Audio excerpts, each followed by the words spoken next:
It is the Indian Armed Forces, I would say, because this is a tri-service Ran Samvad which is happening. And while we have been having within services an integration with business partners, the civilians, the media, the veterans, as well as our peer groups, it is something which is probably a first-time initiative, which is happening within the three services in such a large forum. And here the takeaways are extremely important for us because that is going to decide how we factor technology into our future strategies, future planning.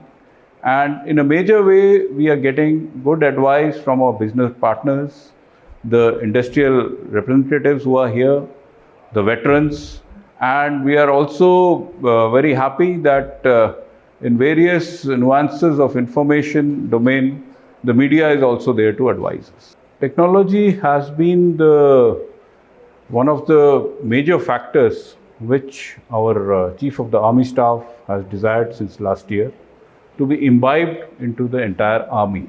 So it is not particularly for Central Command only, it is happening in all the commands based on the operational situation, the environment they are facing. So in Central Command, we are trying to imbibe the drones in a major manner. We are trying to get them into our tactical battlefield area.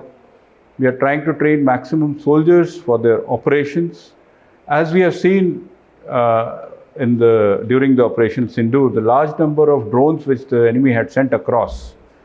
So we have to prepare ourselves for counter drones as well as some other means which I cannot discuss here to get out of, to avoid being spotted, seen, targeted by enemy drones also, while ensuring we develop the capability of using our aerial methods, our autonomous methods to target the enemy likewise.